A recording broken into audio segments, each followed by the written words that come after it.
Je me souviens on était chez nous à mon condo, puis on était allé voir, tu sais, on explorait un peu l'avenue de la Glacière, puis on se demandait justement c'est quoi que le monde avait comme problème.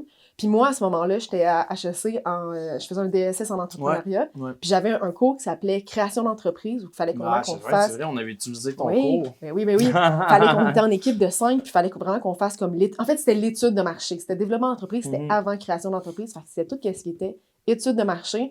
Puis c'est là qu'on a comme poussé l'idée, puis qu'on est allé vraiment voir c'est quoi les besoins des clients, les problèmes des clients, puis les désirs qu'eux y avaient reliés autour du produit. Puis c'est là, me semble, qu'on a vu une vraiment belle opportunité parce qu'on s'est rendu compte, en allant voir sur les... Tu sais, on est allé voir sur les sites de Yeti, Igloo, les commentaires que les gens avaient qui disaient que la glacière se transportait difficilement, gardait pas assez le froid, il y avait pas, tu sais, comme elle avait pas des fonctionnalités comme pour séparer les aliments, fait que la bière écrase le petit sandwich, tout devient plein d'eau, il y a pas d'espace. Fait on était comme parti de là, je sais pas si tu sais. Ouais, mais je pense, mais t'as raison, mais dans le fond, tu sais, à ce moment-là, quand tu as eu ton cours, je pense qu'on avait déjà fait notre minding sur comme la glacière. Ouais. Puis Ouais, là, je pense en fait, c'est ton cours qu'on avait utilisé pour faire l'étude de marché. Oui, ouais. Fait que, tu sais, c'était juste drôle à ce moment-là, on les salue, de voir ton équipe travailler pour dans le fond, c'était le plan d'affaires, là, au final, ou à peu près. Là, ouais. C'était vraiment, en fait, tout ce qui était l'étude de marché. Fait que savoir si, en fait, le potentiel était là, si on répondait à un réel besoin, de quelle façon on pouvait répondre aux réels besoins, puis mettons, les plans d'exportation, si on pouvait aller aux États-Unis avec ce produit-là, si on avait vraiment une valeur, une différenciation qu'on pouvait amener par rapport aux produits qui étaient existants sur le marché, qui pouvaient vraiment amener la valeur aux clients, finalement. Puis il y avait quand même eu une bonne réponse de ce que je me souviens. On avait eu quand même...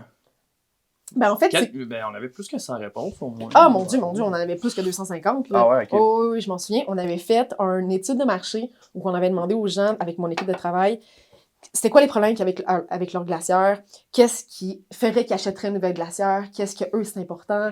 C'est quoi les fonctionnalités qu'ils aimeraient voir? Tu sais, vraiment savoir un peu dans toute l'expérience du client autour d'une glacière, c'est quoi les petites accroches? C'est quoi les affaires qu'on peut régler qui fait que la glacière, elle deviendrait un meilleur produit, qu'elle soutiendrait plus les gens qui vont en camping? Puis là, c'est ça. Fait qu'on avait pris cette étude-là, puis là, on avait été voir là, sur les sites Internet là, des autres marques, puis...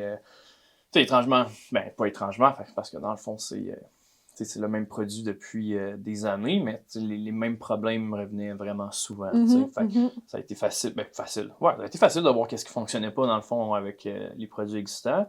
Puis c'est là-dessus qu'on s'est basé pour bâtir notre idée. Là. Puis je veux dire, comme je me rappelle, comme tu dis, on était à ton condo, puis on avait juste pris une feuille, OK, c'est quoi qui serait cool d'avoir? Bang, bang, bang, bang, bang. Pas juste cool, mais pratique. Ouais, exactement. En fait, c'est pas plus cool. pratique. C'est quelque chose qui serait utile. Exactement.